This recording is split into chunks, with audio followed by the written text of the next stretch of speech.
Bonjour Max, je suis le robot domestique T0, le robot qui vous veut du bien. Regarde. J'ai été prof pendant 10 ans avant d'être remplacée par une machine comme toi. Il y a d'abord l'angoisse de la robotique. Moi, j'ai toujours eu besoin d'adresser mes angoisses ou les drames ou les peines par la comédie. C'était voilà, la politesse du désespoir, c'est tout de suite, dès que j'ai commencé à voir ces histoires d'intelligence artificielle, ces sujets-là qui nous hantent, je me suis dit, c'est quoi l'angle pour en rigoler? Alors, imparfait, futur... Ok... Voulez-vous que je commence à préparer le déjeuner? Ouais, c'est ça, fais ça, ouais. Subjonctif, tu connais le subjonctif, toi, t'as pas triché? Non. Non, Théo, j'ai vérifié les exercices, mais j'avais bon.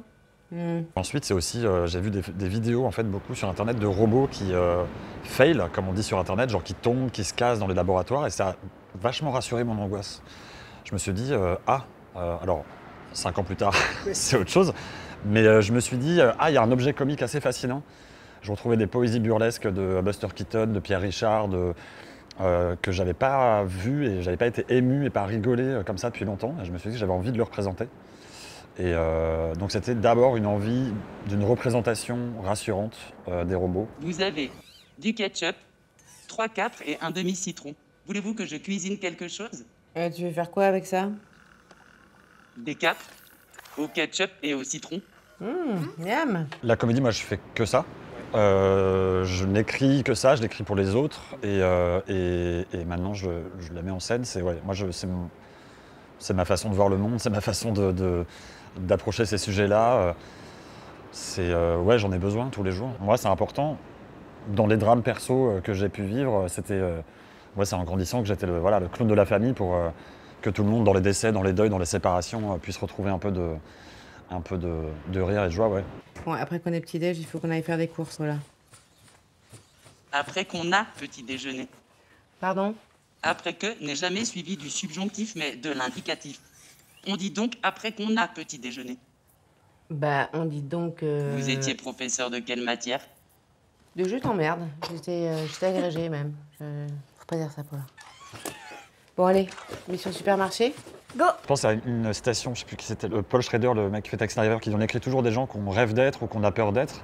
Et moi je sais que j'écris des personnages que je rêve d'être. Et je rêve d'avoir le courage de cette mère qui dit non au système et qui décide de partir à l'aventure avec sa fille.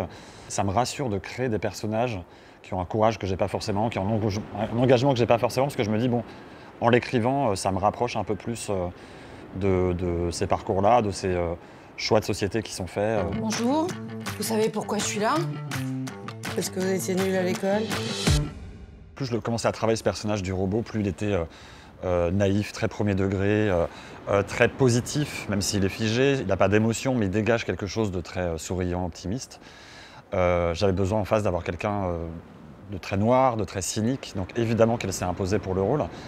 Et après, quand on s'est rencontrés, on s'est rendu compte qu'on avait en plus un tropisme politique assez similaire et qu'elle aimait le projet, qu'elle y voyait une certaine forme de radicalité qui est la sienne. Et moi, je trouvais que c'était bien d'avoir quelqu'un qui était en accord avec ces idées-là, qui n'était pas que interprète, mais qui était d'accord en plus avec les choix de son personnage. Je suis pas là pour me faire insulter. Donc c'est Hervé qui va s'occuper de vous. Bonjour. Elle est où, ma fille? Elle a été placée dans un foyer. Vous risquez 5 ans de prison. Voulez-vous ajouter quelque chose? Va te faire foutre, par exemple? Par exemple. En fait, c'est une autrice aussi, en plus d'être une comédienne, donc elle est très exigeante sur le texte.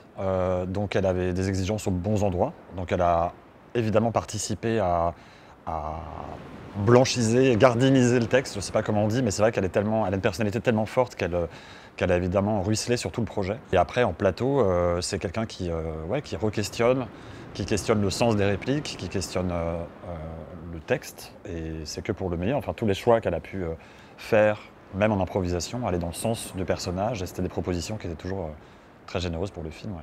Et maintenant? Bon, je vais passer Ça y est, parmi t'es une vous racaille. pour avoir si vous aviez quelques pièces. Super. Vous avez aimé le poème? Et Paula, c'est pas une amie, d'accord? C'est un robot. Elle aime pas les robots parce que les robots, c'est la fin de l'humanité et de la Solidarité. Elle appréhendait parce que c'est vrai que il y a 2 comédiennes dans le costume de robot, mais il y a un masque devant, il y a un masque assez inexpressif. Après, elle vient de la scène et du clown aussi. Donc je l'ai entourée aussi de beaucoup de comédiens secondaires qui viennent de la scène, Fred Blin, Arnaud Aymar, Delphine Baril, des gens qu'elle a connus sur scène. Et le robot, j'ai essayé de la mettre dans les mêmes conditions qu'avec ces acteurs et ces actrices-là, de lui dire c'est du théâtre, c'est du... ce qui était difficile pour elle, c'est vraiment juste pour des raisons techniques, parce qu'en fait, quand la comédienne dans le costume de robot parle, nous on l'entend en retour parce qu'elle a un micro à l'intérieur, mais Blanche ne l'entendait pas. Donc il a fallu trouver un système d'oreillette avec un premier traitement de la voix du robot pour qu'elle sache un peu, qu'elle connaisse la mélodie de son partenaire de jeu. C'est des prises un peu particulières parce que la comédienne qui est dans le costume de robot respire mal. Donc assez régulièrement, il faut couper pour enlever ça. On ne peut pas faire des plans séquences d'une demi-heure. Excusez-moi, vous auriez quelques pièces, s'il vous plaît? Non, je suis désolée, j'ai rien. Je suis désolée. Il vous reste 3,85 € de monnaie de la boulangerie dans votre poche. Je suis désolée, heureusement que tu me rappelles. Merci. Merci. Hein. J'avais été voir la pièce de Joël Pomera, Contes et légendes, sur les robots. J'ai été bluffé par ces comédiennes. J'avais des contraintes physiques parce qu'il fallait quelqu'un de menu, quelqu'un de petit. Et les comédiennes qui jouent dans cette pièce jouent toutes des adolescents, robots ou pas, sans costume là en l'occurrence. Et j'ai casté 2 comédiennes qui en façon, ont survolé les essais parce qu'elles avaient elles ont énormément travaillé avec notamment des chercheurs japonais en robotique. La gestuelle du robot, il y avait quelque chose de beaucoup moins... Enfin, les robots classiques, on les voit mécaniques comme ça, elles avaient quelque chose de très rond, très organique et limite un peu flippant comme ça qui me fascinait et qui, je trouve, transparaît. C'est sportif, donc c'est surtout pour le dos, pour les lombaires, pour tout ça que c'est difficile pour elles. Donc elles ont fait beaucoup de gym, il y avait un kiné. Et je leur ai montré le making-of de Star Wars, de C3PO, pour qu'elles voient que pour Anthony Daniels, qui était dans le costume, c'était très difficile pour lui, et pour leur dire, voilà, soyez prêtes, ça va être un petit marathon.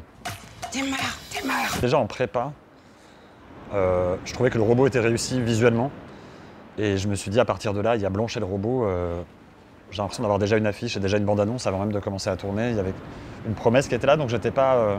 c'était déjà gagné quelque part. Après, il y a du boulot, mais c'est difficile au début quand on est personne. Moi, je sortais de l'école, j'avais ce projet de fin d'études. Alors, le scénario plaisait, j'étais content. J'ai rencontré des producteurs super qui m'ont accompagné tout de suite. Et ensuite, c'est vraiment l'arrivée du cast qui décoince tout parce que financer un film juste sur mon nom qui n'existe pas, c'est difficile. Et il faut des acteurs ou des actrices courageux comme Blanche qui vient en se disant on ne sait pas qui c'est, mais j'y vais, le sujet m'intéresse.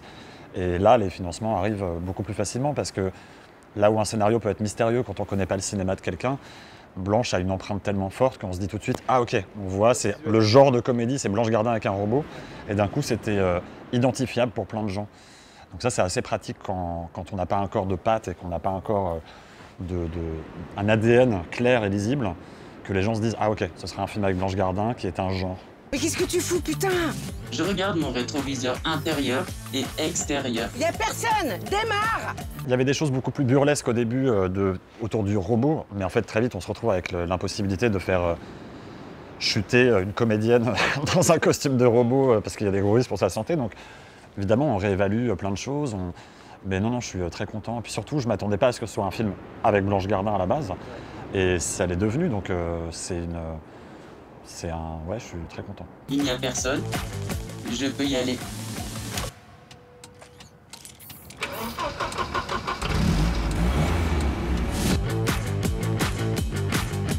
Est-ce que dépasser la limitation de vitesse vous aiderait à aller mieux? Oui.